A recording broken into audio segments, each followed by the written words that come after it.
Heroes experience some technical difficulties.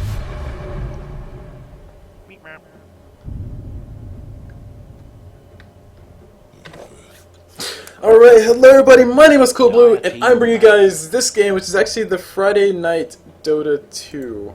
I think that's the actual name for it, because I totally called it the wrong thing. Yeah, Friday Night Live Dota. That's the name of this event. It's not Dota Spotted. Dota Spotted is actually the group that's actually doing this, if I'm not mistaken. So, hopefully I'm not mistaken anymore and everything's going well. But, like I said guys, my name is CulBlu, and I'm bringing you guys this game in the finals, a best of 3 series between Babi Kecil, or Babi 10 seconds remaining. Babi Kecil, that's what I'll call you, and Zebra Kingdom, who were the victors of the matches last time around. So we're going to see some pretty amazing things happen in this game, because this is the best of 3 series, which means that one team has to win twice in order to claim the victory of absolute dominance, and all the bragging rights that come along with that, and all the ladies and such men's, for everybody who needs men's, that go for that.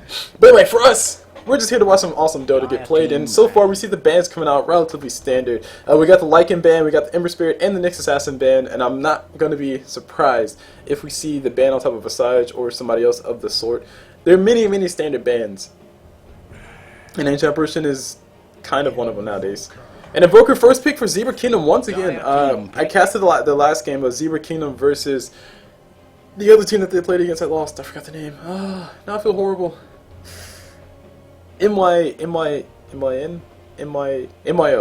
something like that. But Zebra Kingdom first picked Invoker, and they did extremely good things with them, so I'm expecting to see those same cool things get done this game. As far as Babi Kecil, I saw them play the last game that had a Shadow Shaman, Shadow Shaman, Nature's Prophet, and somebody else like that, and they were doing really well. They obviously won their game, because it was the best of 1 series, and they did claim the victory for that one, which got them a spot into this finals. But when they played around their last game, I saw some pretty cool things get played out from them, so I wouldn't be surprised if we see the Shadow Shaman pick up the Nature's Prophet. I'm assuming they like to go for the push type strategy, and last time around we saw Zebra Kingdom, they did in fact ban out the Shadow Shaman, they did in fact ban out the Lycanthrope, and they're just banning out some push, and they went for a 4 protect 1 type strat. So my question, the question I'm looking to get answered here is, are Zebra Kingdom going to go for another 4 protect 1 type strat, or are they going to go for a standard team-esque type strat? I mean, there's like 3 different type of strategies. Push strat, 4 protect 1, and Tricore. Those are the 3 main. Oh, no, there's a gank strat too. And there's a turtle strat, which turtle strat is technically 4 protect 1 without the 1. It's just 5 protect everything.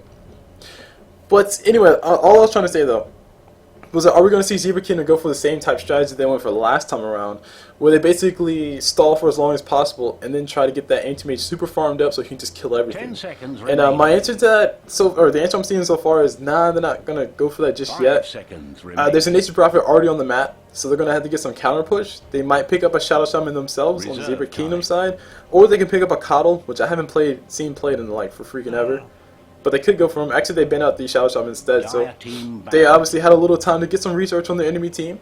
Maybe they just see, hey, Nature's Prophet's here, let's not let that Shadow Shaman go through already. And also, Mirana's going to make things a little bit more painful for him too. Let's not forget, Mirana is like the queen of ganks nowadays, guys. She's like the new queen of pain. She's the queen of ganks. She basically tosses her arrow, and you get stunned by her beautiful arrow, and then she just slaps you until you die with arrows. She just throws arrows everywhere. She's like Cupid. Oh my god, somebody should make a Cupid outfit for... No, actually no, I take it back. That would be kind of bad. Cupid outfit for Mirana. Or Valentine's Day outfit. No, you know what, screw it. Come on guys, work on that. Anyway, as far as the bans that we see on the side of 10 seconds remaining. Babi Kecil's side... Yeah, hold on. It's Babi Kecil.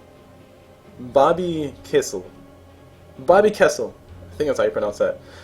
We see a Disruptor ban and a Lifestealer ban, which are 2 solid bans. Disruptor, very annoying if you go for a Wisp type thing, so we might be seeing Babi Kecil go for the Wisp in the next pickup, which would be some pretty cool stuff to see. They also have ban out the Lifestealer, who's just pretty good versus somebody with a lot of HP. And I'm thinking Wisp Tiny Wisp. I mean, it's just a wild guess. They could definitely go for something else if they really wanted to.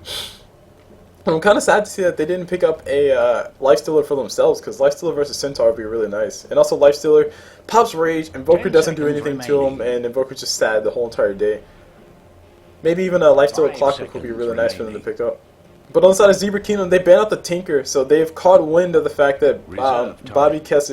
Babi Kecil are going to be going for some type of push type strategy. So Tinker, not necessarily the master of pushing. I think Nature's Prophet pushes a lot harder than Tinker. Tinker's just marching machines and perma-hex you to death.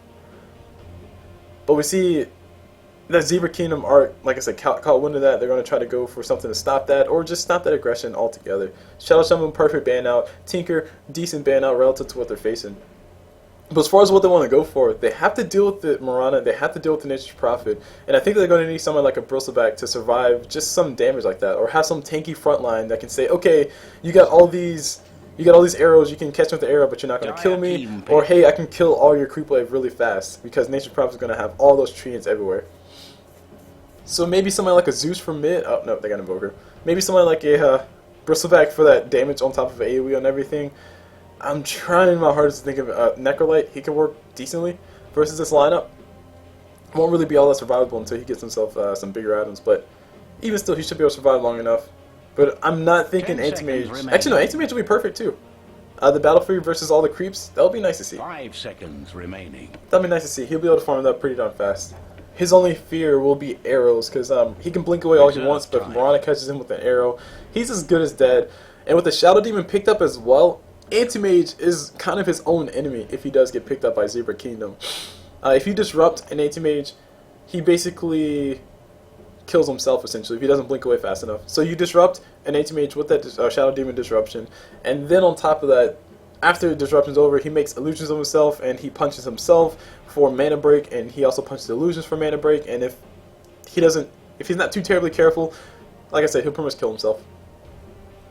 And it will not be fun. The Shadow Demon will just be lulling as Anti-Mage just dies every single time to his own medicine. Haha.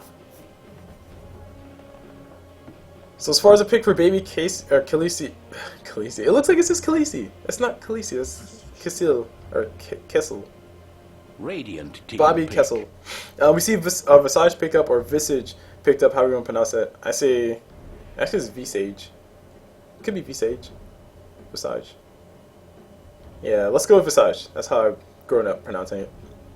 But we see him picked up for these guys, so that means they're going to have room for one more person for the carry, unless they want to play carry Mirana, which I think is not the best thing in the world. Because Mirana, she's very fragile. She can leap away, but if she can't leap away far enough, she's as good as dead. Sand King and Centaur should be able to chase her up pretty nicely. Remaining. So they do have to be careful with that. Of course, once they get Blink Daggers, both of them respectively. Zebra Kingdom, they have room open for a offlaner and also for a carry. Actually, no, sorry, another support and also for a carry. So they can continue to be ambiguous and pick up a support. They can also pick up an Alchemist support if they really wanted to. Because I think if Babi Kecil pick up an Alchemist, it will be pretty darn nasty. Because the Shadow Demon disruption into Alchemist stun, or Visage slow into disruption into Visage stun is going to be very nice. Or into Alchemist stun is going to be very nice. Weaver will be the pickup for Zebra Kingdom, because why the freak not? What you going to do versus Weaver? Really? He should give them a lot of pain. Dazzle's going to be the last ban out from Babi Kecil, and Zebra Kingdom. We'll wait to see what their ban out is going to be. But so far, the synergy between both teams is looking pretty darn nice. Sand King and Centaur should be taking up the center. Or sorry, Sand King and Invoker should be taking the center stage for attention. We might be seeing Babi Kecil focus all their efforts on trying to disrupt the Invoker and focus down the Sand King before he can do anything, or maybe arrow the Sand King or something once he sandstorms. And when that happens, I mean, Weaver and Centaur are going to have all kinds of free reign to do whatever they want in these team fights. Weaver will be bobbing and weaving, lulz, with his Sakuchi, just punching everybody in the face twice. Centaur will just be stomping all over everything. And if Sand King and Invoker can survive long enough, or if Invoker can get the perfect initiation and Sand King can follow up really well, then they should be able to win all these team fights extremely easily.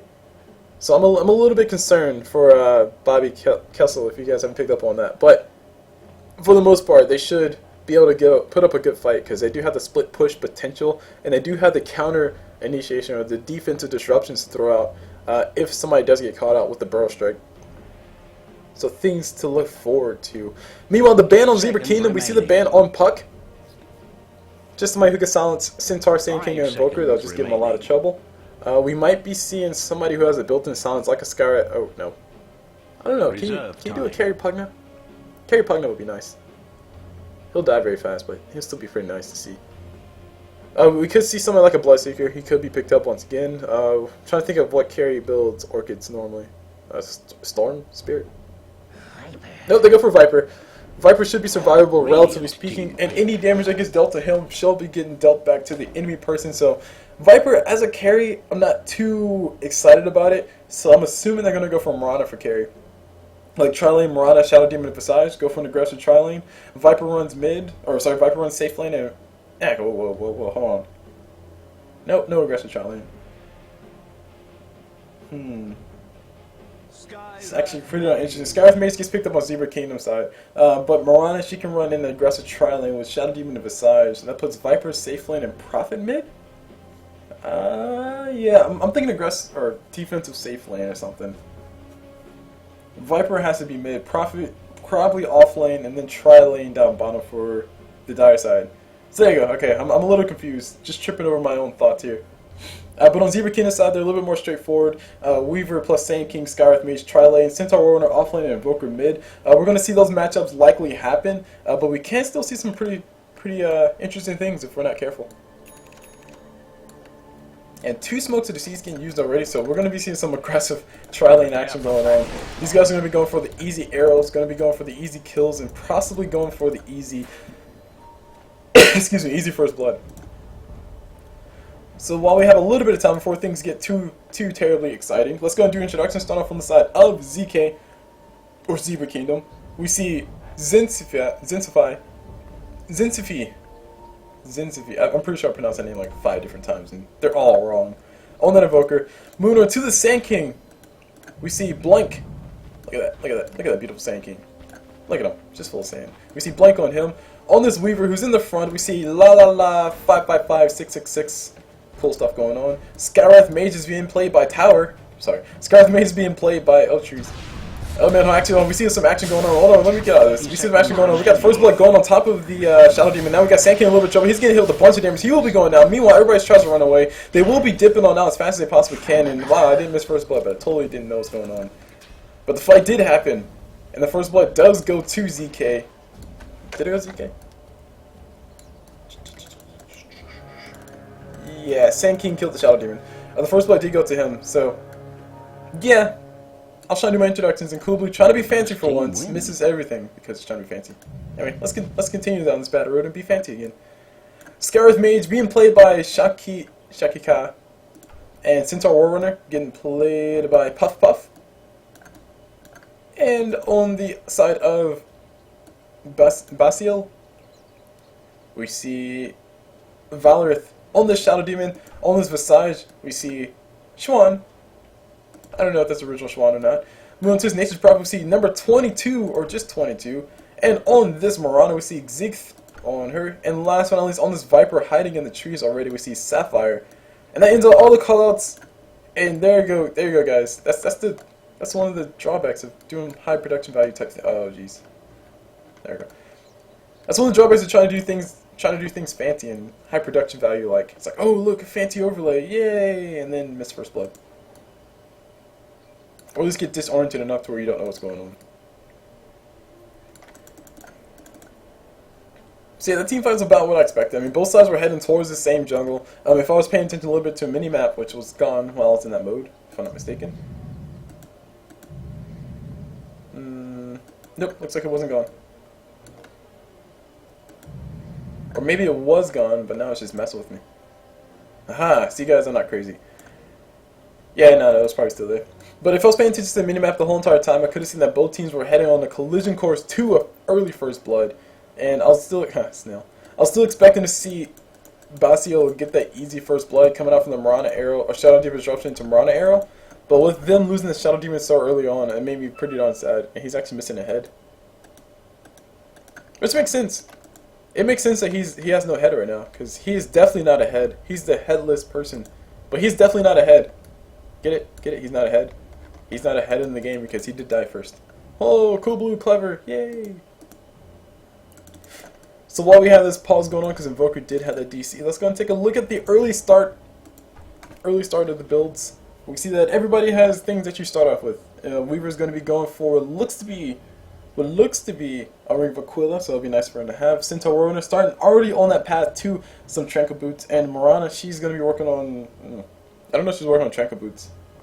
She might be working on Tranquil Boots. Oh look, they're saying hi. Hi guys! Hi.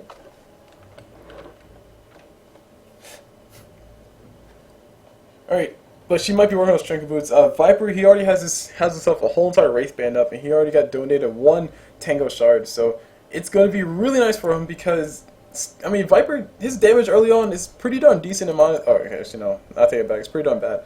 But it's pretty darn bad. Okay, CulBlu learned something. It's pretty darn bad relative to where he should be. I think Mirana has more base damage than he does with a Wraith Band. Nope, she has just as much base damage. Anyway. But now Viper has more damage, and he also has himself a poison attack, so it's going to be really nice for him. It also looks like he had 2 Tango Shards. Or shared. 2 Tango Shards. 2 shared Tangos. One was already used, which is why that one's on cooldown. Time flies when you're killing people, guys. Time surely does fly. But yeah, both sides a little bit shaken up from their early game clash. They'll be going through respective lanes, as we expect them to do.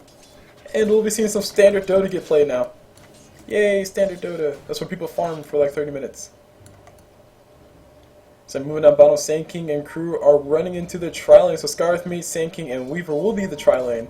And we're going to see Shadow Demon, Mirana, and Visage playing an offensive tri-lane, so it's actually a little bit interesting. They're going to try to go for the Weaver. Sakuchi did get used by Weaver. Central Ward does get placed out with Shadow Demon. Arrow from Mirana needs to go ahead and fly, but she can't get into position. She will be able to get in position just behind the creep a little bit too far. They do find the Weaver. Weaver in a lot of trouble. Arrow from Mirana flies, catches the Weaver in the backside. He officially goes down. Sand King trying to get a stun on top of this Visage. Not going to be enough. Visage does have Soul Summon charges built up out the wazoo. Trying to get a little bit more, but they do officially run out. TP does come bottom from La La La La 555666, but I mean, he did in fact lose his life, and that means he's going to be that much more behind. So already this tri-lane for Basil is working out pretty darn well. Usually when you have an offensive tri-lane, you want to have yourself some kills under your belt. That's the whole reason behind an offensive tri-lane, is to get those kills. But as it seems, the ZK aren't ready to deal with this. Okay, I can't say that. That's not a fair statement yet. While I got a little bit too antsy and threw out a Sakuchi in the offensive direction as opposed to saving it for defensive uses. And this Sentry Ward is creeping me out. This is Bane's? Denied. Oh, I'm dying. Anyway, Scar's Mage throws out the Arcane Bolt. They catch themselves a wild Shadow Demon. He's not going to be able to do too terribly much. But look, it drops his eye. And before I do all that, Scar's Mage dropping a few quick nukes on top of Mirana. And dude, drop your eye. Drop your eye. Sentry Ward, why you no listen? Drop it. Drop it. Drop it. Okay, it won't drop it. But yeah, in the middle lane, we see Invoker versus Viper, which is some pretty standard stuff. And on top lane, we see Prophet versus Centaur. Centaur should be having fun. He does have the damage necessary to kill all these creeps all at once. But the question is, will he use it at the right time to get those last hits? He's actually trying to get a few last hits on top of his treants. It gets denied by Prophet, so it's good to see that 22 or 22 is doing a good job to make sure he doesn't give levels or unnecessary gold when where unnecessary, I guess is the best way to put it. But Centaur already going for that 1-1-1 type build. He already has 1 point aside of his return just because the creeps are just being that obnoxious. That's free damage, why not go for it? Meanwhile, Shadow Demon and crew, they're digging themselves a nice little underground tunnel around this way, so that way Shadow Demon can run in, get himself a disruption, and run back away. And it'll be really nice for him as far as the path to go kill things. Or sorry, opposite way. He'll be going that way. Meanwhile, the Radiant doing some nice little group farming Weavers around this corner, farming up to make sure that he doesn't get into too much trouble. Disruption flies on top of Sand King. He's a little bit of trouble. Arrow from Ron does fly, catches Sand King. Perfect timing on top of that. Now Sand King will be going out. Central Ward gets placed as well, just for good measure. Weaver Sakuchi's all the way through, getting hit by creeps from left and right and center. And the Central Ward does block the camp as. Oh, never mind. Central Ward didn't block the camp. I thought the Central Ward. Oh, sorry, my bad. I thought the Central Ward was a little bit further that way, but it wasn't. But yeah, so some real. Oh, look, it dropped the eye. See, guys, I'm not crazy. It dropped the eye. It just doesn't drop the eye when you're looking at it. Meanwhile, top, Nature's Prophet taking a little bit of damage, or Centaur taking even more damage. Prophet trying to get those right clicks off. That's really all he has to his name. Centaur forced to run away from all these creeps. He's going to get body blocked in from the backside. Still taking some right clicks. Not enough to be too terribly concerned about, though. Excuse me. Meanwhile, we see the tri-lanes returning to their side. So far, Bastille's doing a phenomenal job on the tri-lane. They've claimed 2 kills and only lost 1 person. That was really early in the game. But they've only lost, or they claimed, like I said, 2 kills. Oh, wait, did they claim 3? Somebody else died. Hold on, who's died? Nope, all the kills are down this tri-lane. No, never mind. Viper got a kill. Right, that was the early kill that he got. So yeah, 2 kills down this tri-lane. Viper got that first kill early on, so he's a little bit more ahead of Invoker, even though Invoker was involved in his first kill too. But Viper has a little bit more gold because Invoker has 0 kills to his name. He actually has only 1 assist. Meanwhile, that bomb, this guy's getting a little bit too close for my comfort. Meanwhile, Shadow Demon taking a bunch of damage. He will be forced to run away. No disruption came through, if I'm not mistaken, and it looks like I am terribly mistaken. The disruption did come through, which is why all that craziness broke out. So guys, I'm going to go ahead and just stare at this bottom lane, because that's where all the action's happening. It seems like whenever I look away, things happen. And that's totally how it is. That's totally how the Dota gods have predicted it. So I guess I should be okay with that. Weaver going for one of my favorite builds, which is no boots Lincoln's. No boots Lincoln's first Weaver is a pretty darn awesome thing, because that means he's going to max his Sakuchi, which is what he should do anyway. But he's going to max his Sakuchi and have a whole bunch of points inside of that. And then he'll have his Lincoln Sphere up for when the fights do break out. He can dodge a disruption, he can dodge an arrow, or both at the same time, or he can dodge one or the other. Actually, if he times right, he can actually dodge both, if he's just that lucky. The way you do that is basically activate Lincoln Sphere on yourself, and then it starts going on cooldown while it's activated on something, like yourself.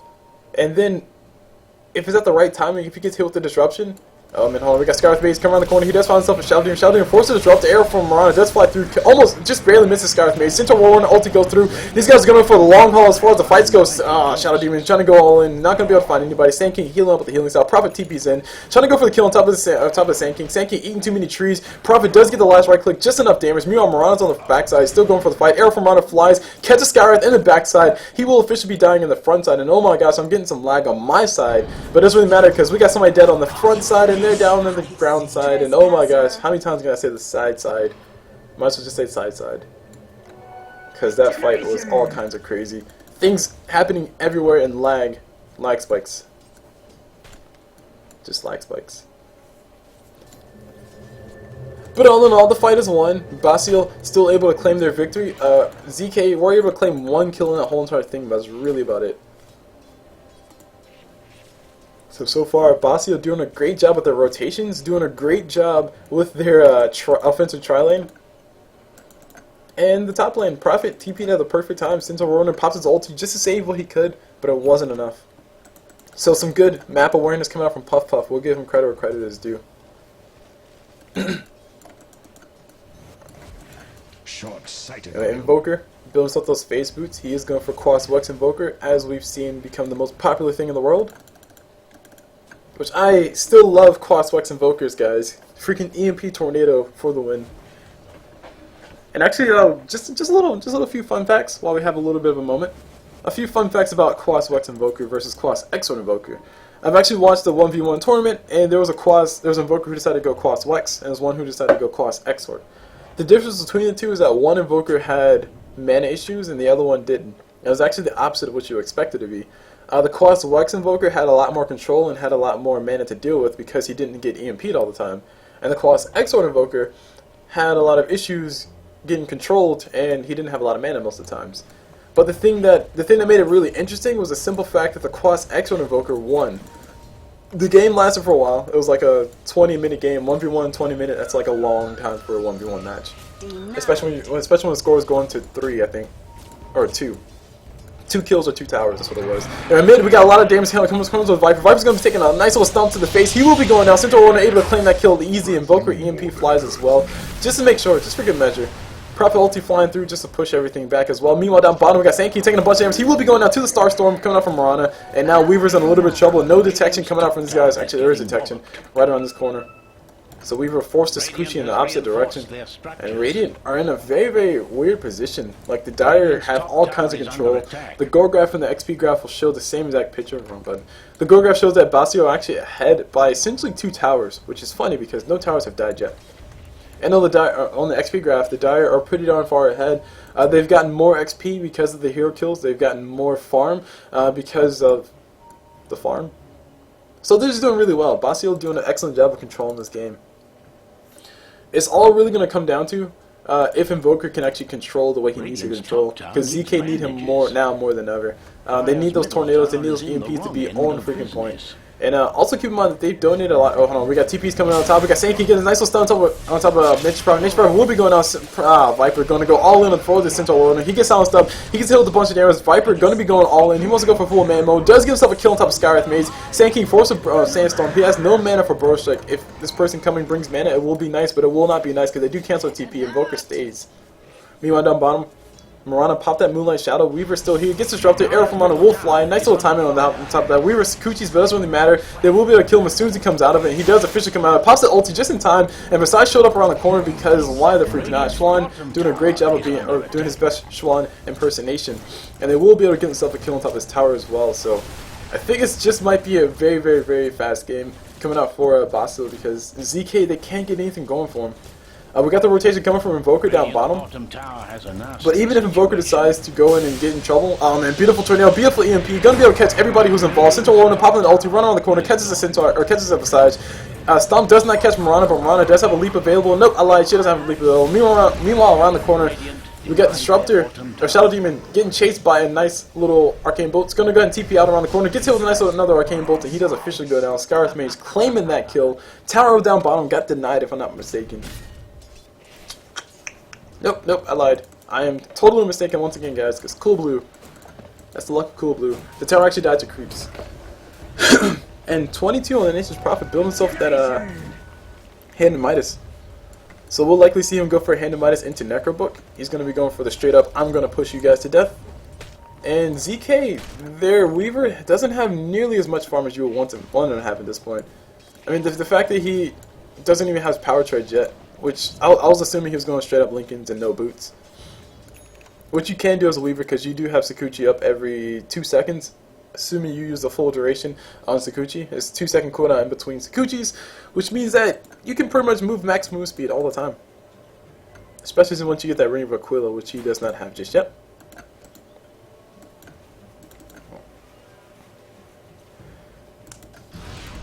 Got Skywrath Mage and crew coming on forward. We got Viper might be in a little bit of trouble. Going to get hit with the Burrow Strike. He's getting forced to stay still. Disruption from Shadow Demon would have fallen through, but he actually ran out of mana. And Sankey forced to pop himself a nice little Sandstorm just to run away. Nature Prophet will be TPing around the corner. The trees do come through. A lot of damage coming towards A lot of damage coming towards Sankey, but he did a very smart thing of TPing out because there are no stuns outside of Visage Birds and Shadow Demon ulti or Shadow Demon Disruption. And Visage Birds aren't online just yet, but once they do get online, I do expect to see Basil have more and more standing power in these fights. Sintifi on that Invoker going to be running on through. Tornado catches a few people. He did face boost forward just for that. And they do pop the EMP. Mechanisms are already up on top of Basil's side. So they are pretty darn healthy. And let's look at these items. Because I did not realize there was a mech up on Viper. But Viper does in fact have a mech. Mirana has herself that Ring of Aquila. So she's nice as far as regen goes. And she's working on what looks to be a Maelstrom. So she'll be able to have that right click and also be able to just push along with her allies. Moving on to the side of ZK, Centaur Warrunner does have that coveted Blink Dagger, so it's going to be really nice for him. Weaver almost has his power treads. He actually has to go for it right now. He seems to go buy them. And I think the last thing to talk about is Invoker. He is going to be going for a Force Staff, I'm assuming. I hope that's not a Dagon, because Dagon Invoker is a weird Invoker. Meanwhile, around the corner we got Shadow. Oh my gosh, sorry. Meanwhile, around the corner we got Shadow Demon getting caught in the worst way possible. He was scattered out by the Observer Ward. And Central Air from Mana flies, doesn't catch anything. And her curry actually comes in the weirdest way possible. Meanwhile, Sand King getting himself a little bit of farm. And the birds from Visage are available to scout things out and go for some stuns. They're going to come around the backside, take a little bit of tower damage, and that one's dead. Dire's top tower is not on top of so a little bit of this micro coming out from those birds.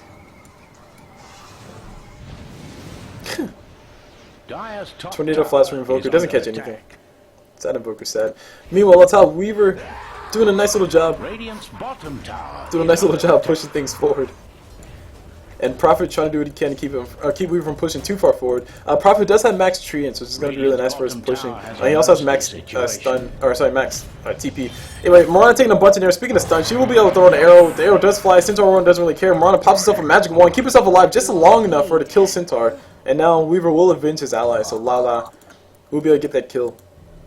He'll be able to get that kill. Meanwhile, mid, we see the fight happen. EMP does catch Viper once again. You gotta get out of mana. At least he has his constitution in the form of corrosive skin.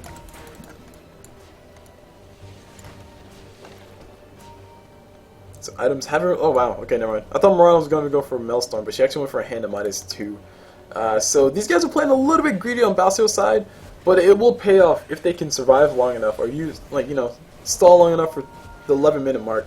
Like 11 minutes from now is when we're starting to see Balseo start to hit their stride, because that's when the gold will be made up from the Hand of Midas. Hand of Midas, oh man, we got Invoker getting hit with the birds. He will begin stun disruption coming out from Shadow Demon defensive defensive disruption. And Viper running as slow as he possibly can, because concussive shot is broken as all get out. Freaking what? What percent? So no. Yeah, concussive shot. Slows by 40% for 4 seconds at all levels. And actually goes down in cooldown. 14-second cooldown. Wow. 14-second cooldown is about, or actually it's the exact same cooldown as Living Armor's max cooldown, or lowest cooldown at max level. Just a little fun fact for you guys, just in case you guys didn't know. So that's a pretty darn low cooldown. And Viper actually went for a nice little Hood of Defiance. Let's see how much more survivable he'll be versus magic damage, guys. He is officially 60% resistant to magic damage. So look at Viper, give him 0 cares, doesn't feel anything. Oh yeah, right, his regen is also helping him out a lot. It's actually a really nice item for him to go for too. Because Skywrath Mage, he has a bunch of magic damage, like he has a ton of magic damage. On the side of Sand King, his epicenter is all magic damage. Actually, he's channeling a sandstorm. But his epicenter is a bunch of magic damage, 110 damage per pulse for 8 pulses that get wider as it goes through, which people didn't know. I totally didn't know that until recently. Yeah, each subsequent pulse increases the radius of damage dealt. There you go. The pulses have gradually increases radius of 275, 325, 375, 425, 525, 575, and 650. 675 and 700. There you go. So you guys, now you learned something. Don't you feel better about yourself? Because I feel better about yourself too. I feel a lot better about yourself. Sentry Ward gets placed mid just in case somebody wants to initiate through here, or just in case a fight breaks out, which it most likely will, because these guys are knocking on the door pretty darn hard.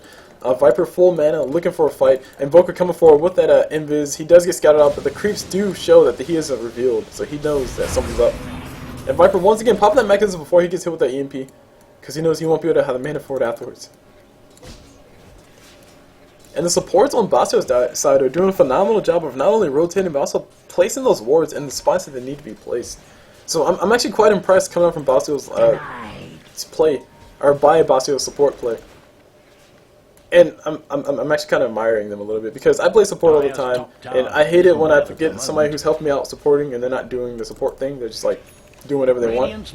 But for the most part, Shadow Demon and Visage have been pretty solid. They're both sharing the ward purchases, and actually, well, we see Shadow Demon taking a little bit of damage. Since our Warren ulti does fly through, they're going to go for kill down bottom top Morana. She is going to be going down. Skywrath Mage plus Weaver able to claim that kill. Sky does claim that kill, though. And there's Weaver finishing up what looks to be an ultimate orb, which means he's that much closer to a Lingosphere, which means he's that much closer to making Basio's combination of disruption into arrow as useless as all get up. Radiant's middle tower is not Meanwhile, mid Invoker 4-staffs forward. He did in fact build that 4-staff. 4-staffs forward from Viper's ulti. And sadly, from Viper's slows. And that's one of the sad things about Viper. He kind of has the same syndrome of a melee person, where he just gets kited to death. I mean, he can drop his ulti, but Invoker can 4-staff forward. He can drop his ulti, but Centaur can drop his ulti to counter it. I mean, it's like so many ways that these guys can kite the crap out of Viper. That's not even funny. And the fact that Viper's attack range is actually 575 is actually pretty darn good. That helps out. I thought his attack range was 400, which is about to say, the fact that his attack range is 400, that doesn't help out at all. But he has a nice, decently sized attack range, so it works out for him. And he's actually working on a pipe of insight. Interesting stuff. All he needs is like, I think 609 gold is what he needs for the headdress, and there we go. Gold does officially go through. He will officially be able to buy that, and he'll be pretty unhappy about that. Morana using that Hand of Midas. What I said 11 minutes from the 14-minute mark. So 25 minutes is when we expect to see them be a lot more aggressive than what they're being now. Because that's when the goal will officially pay back itself. And just to give you guys, let you guys know where that's coming from. Hand of Midas cost 2,050 gold. That's a Yasha. Jeez. That's exactly the price of a Yasha. Anyway, Viper's in a little bit of trouble. He's going to get hit with the cold snap. He's going to get hit with a bunch of damage. He does have some nice resistance to magic damage though, so he's pretty darn fine. It would have been bad otherwise. It would have been horrifying otherwise. If it was somebody else. It's just not Viper. Meanwhile, the top 22 is just saying, bro, keep pushing lane towards me because I'm getting all the things I need for Necronomicon. And he's going to be phenomenally crazy when he starts getting that push going. One more recipe away, or one more recipe and he'll have his Necro 3. Meanwhile, pinks do come down bottom. Mirana and crew are looking for something.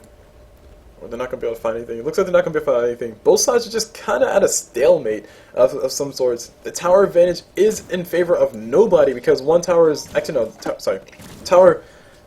The tower count is in favor of Basio. They have claimed the top and bottom tower, and the kill count is actually coming closer and closer to essentially a net worth or net change of 0. Both sides on a nice even ground. Viper is showing off the fact that he has a pipe of insight and he has a mechanism. He said, bro, we were pushing the crap out of this. You guys can't do jack squad. Centaur stomps, looking for some more damage. Not going to be able to find the birds from besides do fly through. Arrow from Mana flies, misses everything. The birds can't go for a stun if they want to. They do catch a stun on top of nobody, and actually Viper ulti did fly on top of Invoker. It looks like neither side is going to take a death, but it looks like Basio are in a much healthier position than everybody else. Invoker already used a few of his abilities. The birds do officially go down. The tower taking a bunch of damage, and the tornado from Invoker does fly through, drains all of his mana that was left. And these guys are trying to do what they can to keep these towers from pushing into down hard. But it's not going to be pushing, or it's not going to be much because the Necro units are officially on the ground. I saw a blink forward from Centaur, or a blink out. A blink out from Centaur and the Dire. But I still say, bro, you can do all you want. You can't stop us from pushing. You can't stop the push, ZK. You can't stop the push. And I wouldn't be surprised if we saw Basso go for Roche. And they most definitely can't if they really wanted to. But it looks like they're going to go for a mid-tower push. They can actually backdoor this all they want. And just like, whoever is here is going to be dead. Weaver arrow flies from Mirana. Forces Weaver to run away. Cut from the same cloth. And this middle tower is dead. Oh, nope. Necro units are dead. I don't know. This might be a close one, though. The Radiant are rotating in to defend. Weaver did go top to farm, which is actually a good thing for him. He does not necessarily have to be here to help defend all this. And Viper, once again, Pipe of Insight getting used initially to initiate the fight. Scarth Mace throwing his nukes on top of Viper. Tornado from Invoker with EMP as well. Viper says, bro, I don't care about jack squad of this or any piece of this. Blank, all of his damage getting reduced to 0, getting blanked out, lols. And now we got Centaur taking a bunch of damage. His ulti does come through, but it's not going to be enough to keep him alive. He's going to be actually getting caught in the trees by the trees, getting body blocked. Meanwhile, fight happens on the front side. Scarth Mace, Sand King, and Centaur are the casualties of this game. Weaver not dead just yet because he wasn't really there in the beginning. But he might be going down here very soon. Arrow from Rana flies, doesn't catch anybody. Bottom tower has uninvited guests. And that is it. Looks like Basio, they can keep pushing too. Viper has the mechanism.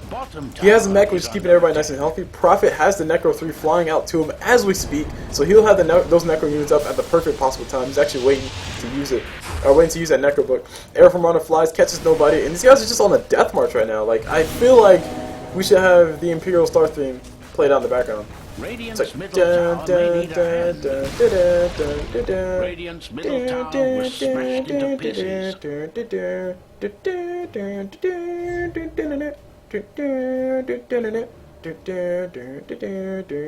That's totally what I hear right now as we play through this game. And it's actually very well placed because, like I said before, the Hand of Midas need to pay themselves off, and by the time you pay, or they give you what? They give you 190 gold? Actually, they increased the price, so it changed it a little bit. But I think 11 minutes is when it pays off, because this has a 100-second cooldown, which it translates to a long time. Anyway, moving back to the fight, we see a nice little EMP getting used by Invoker. Catching everybody off, but it doesn't really matter. All the abilities are used necessary to continue the push. The pipe is already used. Centaur blinks forward, goes up with some damage. Beautiful damage coming out from him, but it's not going to be enough. Centaur will run, the ulti is available, and he's going to pop that. I'm not sure why he hasn't used it. BKB gets popped on Mirana. She's going to go ahead and slap Centaur in the face a few times. He's actually out of mana because she did. Somebody built something to drain mana. Yeah, Weaver, Liquid Spirit does get used. He's trying to get the kill on top of Viper. Not going to be able to get it. Centaur does get placed down. Weaver's in a little bit of trouble. Going to be able to run away far enough. And yeah, that's it. But Centaur's mana went somewhere. Like, does somebody have a defusal? Oh, those Necro units though. Like, oh man, those Necro units are so painful. So the melee Necro unit drains mana. And now we got Viper, he's about to, or Mirana's going to drain life from Mirana. with the help of the birds, of course. And there's that hand of Midas getting used once again. So, okay guys, let's do this math real fast. So, a hand of Midas used to cost 1,900 gold, but they increased the price by 150. So, I'm going to assume the price is still 1,900 gold to explain this to you guys. It costs 1,900 gold to buy a hand of Midas originally.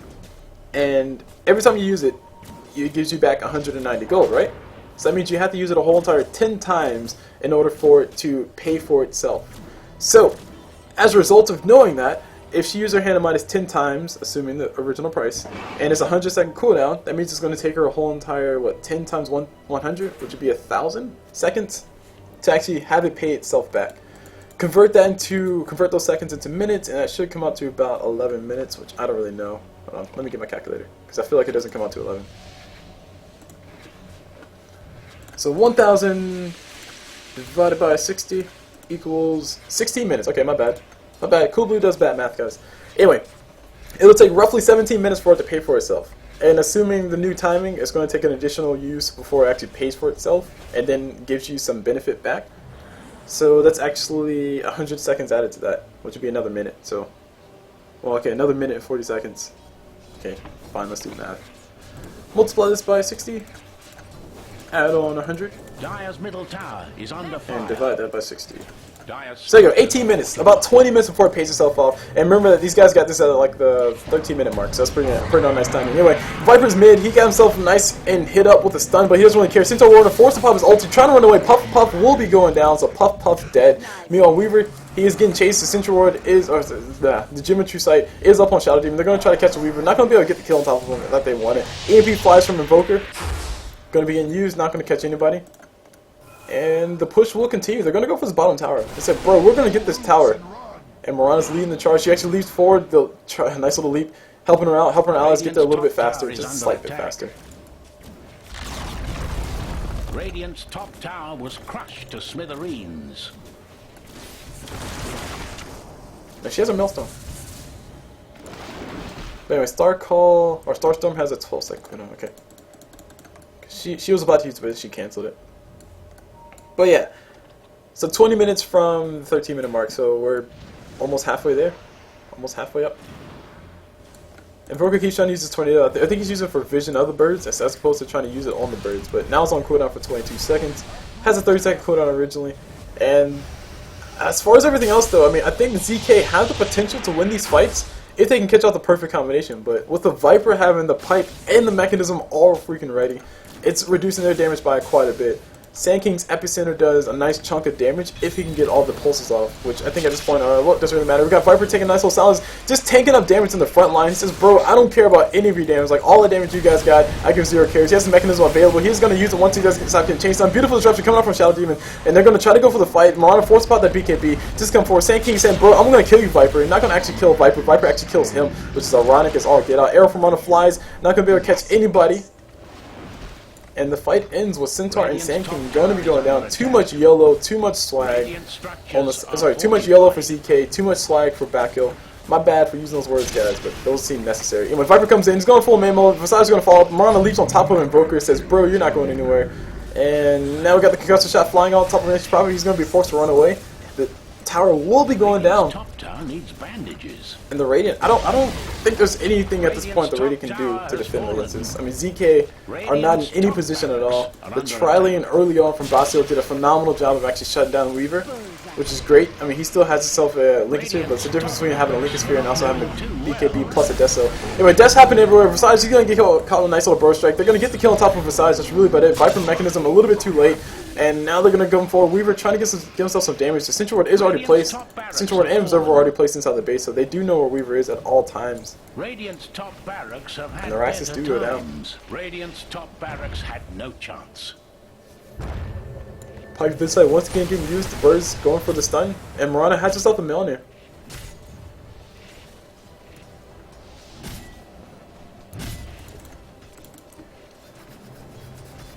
So I've said it once and I'll say it before. I don't think there's really much ZK can do at this point, because Viper is just so survivable to the point where he can literally lead the front line, take an Invoker EMP Tornado to the face, take a Sand King Epicenter probably in full to the face, and also take a Skywrath ulti to the face and still survive. his magic resistance is amazing right now. 60% magic resistance, 55% physical damage resistance. Which, if you reduce everybody's damage by 60% on the side of ZK and you reduce their damage by 55%, they pretty much do no damage. Invoker, his right click, he's not Quas Exort, so his right click is nothing to be spoken of.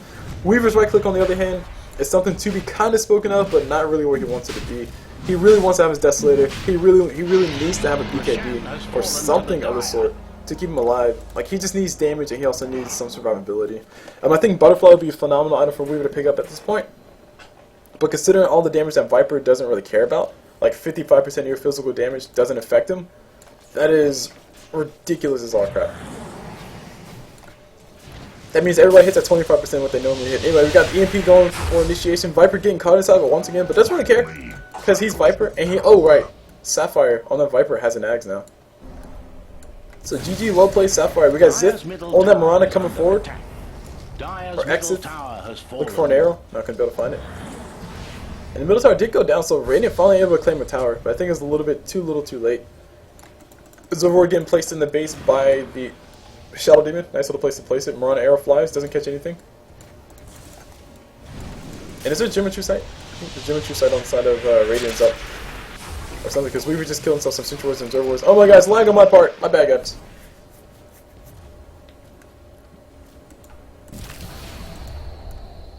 Yep, I'm getting lag.